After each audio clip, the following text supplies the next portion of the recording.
माझी 70 पासून सुरुवात झालेली आहे. आज 55 वर्ष पूर्ण झाली या गोष्टीला. मी डॉक्टर लागूंच्या म्हणजे काचेचा चंद्र या कलावैभवच्या संस्थेतनं काम सुरू केलं. अच्छा. तर पहिली गोष्ट म्हणजे ह्या पिढीशी जमण्यापेक्षा ही पिढी मी जमवून घेतली. पण त्यांच्यात जसजसे बदल झाले तसतसे आम्ही केले ते. या नाटकातनं मी एकच तुम्हाला सगळ्यांना एक विनंती करीन की तुमच्या ते नाटक थेट घरात न बघू नका, थिएटरमध्ये येऊन बघा. सोशल मीडिया बघून नाटकाला यावं ही आमची अपेक्षा नाही. शेवटी त्यांना आवडायला हवं. त्यांची ती एंटरटेनमेंट आहे. फक्त ते बघत जातात. की गणपतीच्या काळात जर प्रयोग लावलात तर बाहेर जी गर्दी असेल, आतमध्ये कोणी नसायचं, म्हणजे बुकिंगला पण कोणी नाही, तरी नाटकवाले नाटक करायचे. मग मी गमतीने म्हणायचो की बाहेर इतकी गर्दी आहे, ये जा होते, धक्का लागला आणि एखादा माणूस हात आला तरी प्रयोग पॅक होईल, पण आतमध्ये नाटकाला येत नव्हते. अशी परिस्थिती आत्ता राहिलेली नाही. आपल्यासोबत आहेत थेट तुमच्या घरातून नाटकाचे सूत्रधार प्रभाकर सावंत सर. सर, कसा आहे तुमचा मूड? माझा मूड छान आहे. फक्त प्रभाकर सावंत म्हणून मला कोणी ओळखणार नाही. ओके. प्रभाकर सावंत उर्फ गोट्या काका मान. कारण ह्या नाटकाचा तू मला प्रश्न विचारू नकोस, मीच पहिलं आधी ते मला सांगून या नाटकामध्ये जे मेन कॅरेक्टर आहे त्यांचं नाव कदम आडनाव, आणि त्याचं निकनेम म्हणजे त्याचं दुसरं नाव गोट्या काका.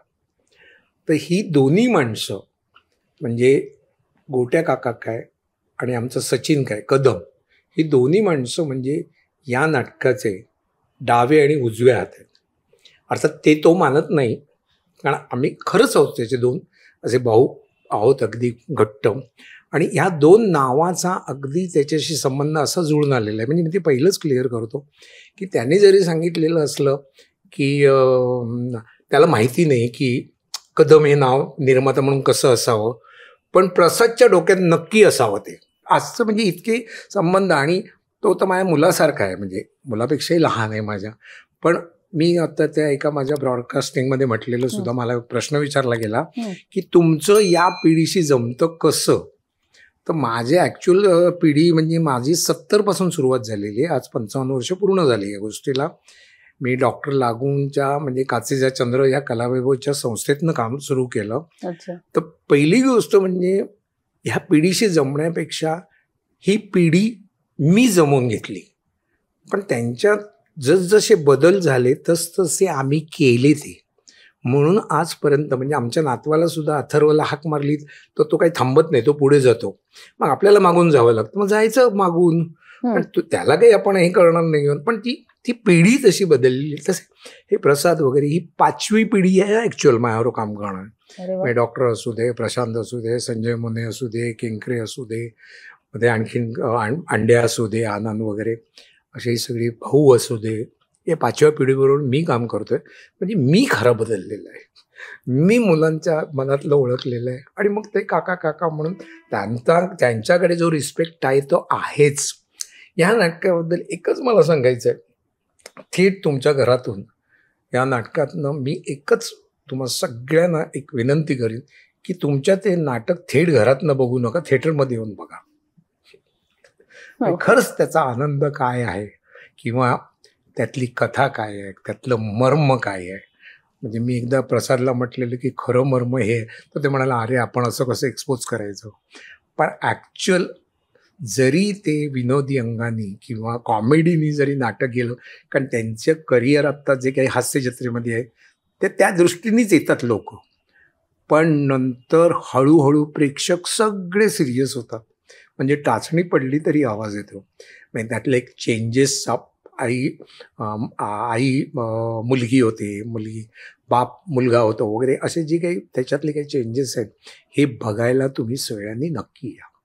पिढीचे बदल दाखवले, पिढीचे बदल, जनरेशन. असंच आता जे काही चालतं, इंटरनेट असेल, आजची जनरेशन त्या गोष्टींमध्ये जास्त रमलेली आहे, किंवा आई बाबा पण असतात बऱ्यापैकी इंटरनेट किंवा मोबाईलमध्ये. तर त्याबद्दल काय सांगाल तुम्ही? नाही, हा मीडिया हा आत्ताचा जमाना तसाच आहे.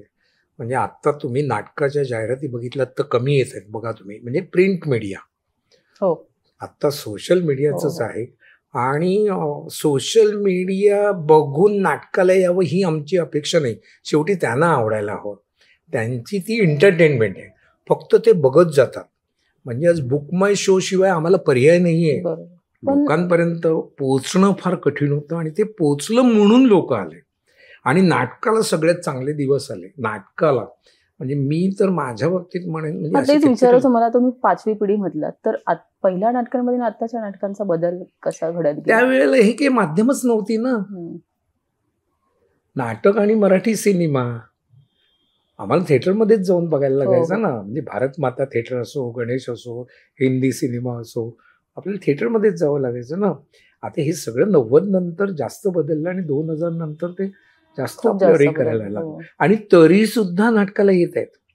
500 रुपयाचं तिकीट काढणं मराठी माणसासाठी हे काही शक्य नाही आहे. उगाच आपण बोलायचं नाही. मी तर म्हणतो, मी ज्या वेळेला नाटक करतो त्यावेळेला मी कधीही पहिल्या प्रयोगाला नाटकाला बसतो. कारण मी का 500 रुपयाचं तिकीट काढावं हा माझ्या मनात विचार. बरोबर. नाटकाबद्दल काय सांगाल? कशी प्रेक्षकांची प्रतिसाद कसा मिळतो प्रेक्षकांचा ह्या नाटकाला? फार सुंदर आहे. फक्त आमच्या कलाकारांच्या बिझी शेड्यूलमुळे ते आम्ही तिथपर्यंत पोहोचत नाहीये. आणि तरीही प्रसाद त्याचे 10-12 प्रयोग करण्याचा प्रयत्न करतो. मी त्याच्यामध्ये असं काही नाहीये की मोठं प्रॉफिट होत आहे वगैरे, असं नाहीये. किंवा सचिन कदम आमचे निर्माते कधी ते ऑब्जेक्शन. पण एखादा आता बुकिंग होते. आता आजच आपण दीनानाथमध्ये आहोत. आज 24 ऑगस्ट, आज 27 तारखेला गणपती आहे. तरी सुद्धा आज आम्हाला छान बुकिंग आहे.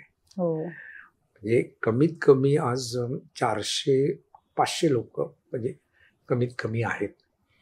म्हणजे 500 लोक म्हणजे रविवार दुपार जरी असलं तरी दीनानाथला एवढं बुकिंग होत नाही. आता बाहेर बघा गर्दी किती आहे. शिवाजी मंदिरला आम्ही तर गमतीने म्हणायचो की गणपतीच्या काळात जर प्रयोग लावलात तर बाहेर जी गर्दी असेल, आतमध्ये कोणी नसायचं, म्हणजे बुकिंगला पण कोणी नाही, तरी नाटकवाले नाटक करायचे.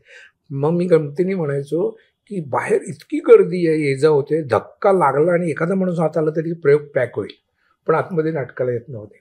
अशी परिस्थिती आत्ता राहिलेली नाही. सर, प्रेक्षकांना काय सांगाल शेवटी?